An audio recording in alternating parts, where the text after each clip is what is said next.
guys, it's Christine. Welcome back to another video. I am going to be sharing my review of Masterbooks Foundations Phonics today.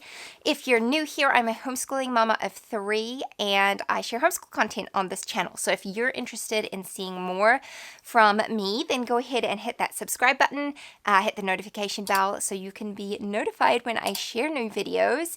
And don't forget to hit the thumbs up button if you enjoy this, or the thumbs down if you don't, because it still really helps my channel out. Anyway, without further ado, I'm going to jump in and talk about Foundations Phonics.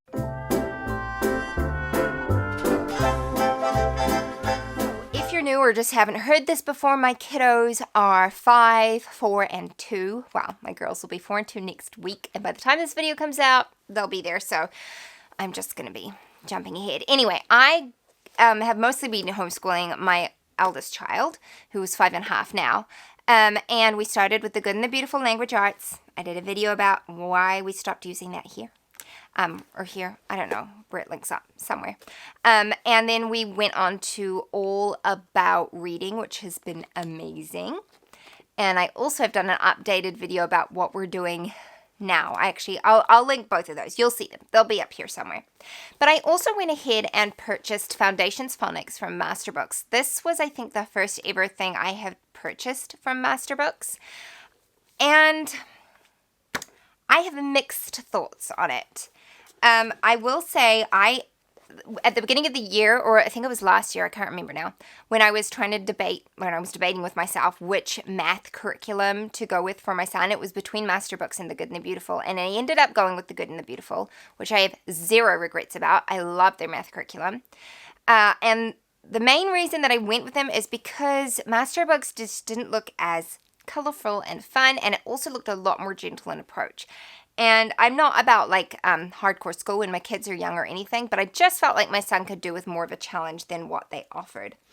And so, anyway, that was, the last to serve Masterbooks. And then I was just looking at different, ways of reinforcing phonics and everything. And this book came up, Foundations Phonics from Masterbook. Now, I ordered the PDF version and just printed it at home. It printed out really easily.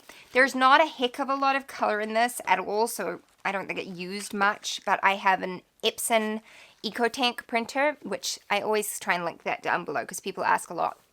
It prints really, really well, incredibly economically. And so it's no issue to print this out. So, Foundations Phonics. It goes through all of the letters of the alphabet and the different sounds that they make. It teaches beginner reading and CVC words. And it builds up. So what I liked about it, I liked the storyline. It's got a bit of a Charlotte Mason approach. I wouldn't say it's Charlotte Mason, but it's kind of Charlotte Mason inspired in the sense that you read a story to your child and it kind of I wouldn't even say it was life applications, but it kind of draws your child into the story and then you talk about something in the story, how it relates to the lesson, the phonics lesson. It was very short. There's quite a bit of reading, but what I really loved about it is that it's biblically based. We love the Bible stories. My son really enjoyed the Bible stories. Now, I can't remember now, I think that they use the New King James Version maybe in here. I can't remember now. I don't know if it says anywhere. But we use the King James Version, so I just read straight from my Bible, and they have all the passages in here. So that was really good. I've loved that, and my son has really loved that. And I've also found that the stories are very interactive. So my son would literally be like, "Hey, Mom, can you tell the book such and such?" As if he was having a conversation with the book, because the book was a person. So I think it won in that area. It's very engaging and interactive stories. The actual phonics work, I just wasn't really a fan. I found it just wasn't thorough enough. It didn't go over the concepts enough. And I don't know. It was just underwhelming to me. Now, the other thing I just didn't really care for in here, and I don't know if you'll be able to see it on here. Hopefully it'll zoom in for you. Okay. So I showed you there, but my microphone's up here, so I can't talk and get that close in.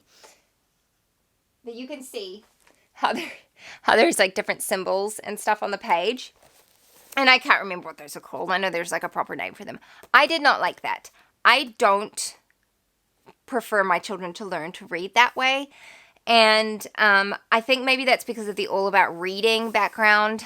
It's just like teaches you the rules from the get-go, so you don't need this kind of guidance.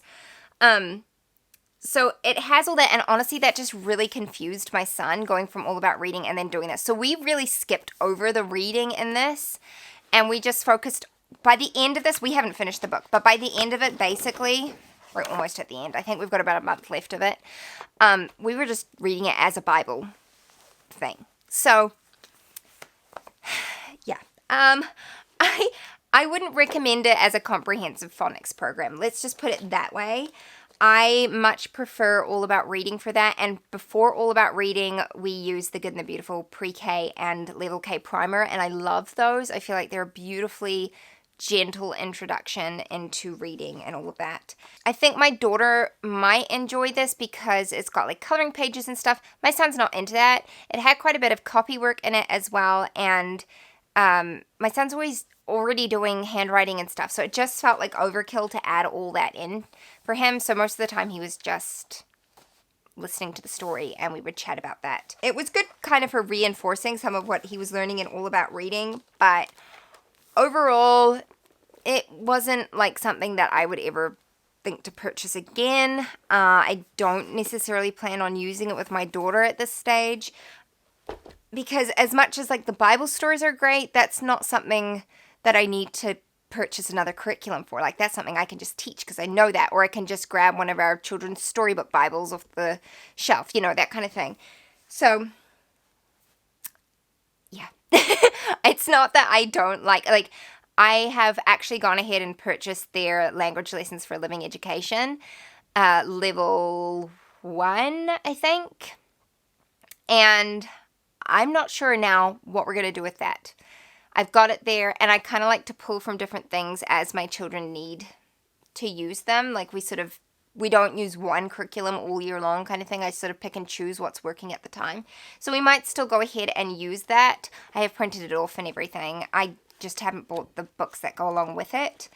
But after this, I'm a little bit underwhelmed and a little bit nervous that I wasted my money on it. But we'll see. We'll go ahead and see. And I like the idea behind Masterbooks. I like their philosophy. I just don't know if I love their curriculum. And I'm not saying that it's a terrible curriculum or anything like that. I think it'll work really great for some kids and some families. I just don't know that we're that family. So that's my honest review of it. I didn't love it. And I don't necessarily think I would. I think it can be fun as like a supplemental thing, or like maybe even for like a child who really wants to learn but they're not necessarily all the way ready for it, because I do think some kids are like that. Like, they want to learn but mentally they're just not there yet, you know, the things haven't clicked together yet. And so it can be good for something like that because it is gentle and slow and you can do it at your own pace, but definitely not a comprehensive phonics program. And I'll be curious to see in the language lessons for living education how it kind of transitions, because this comes before that. So that's my review.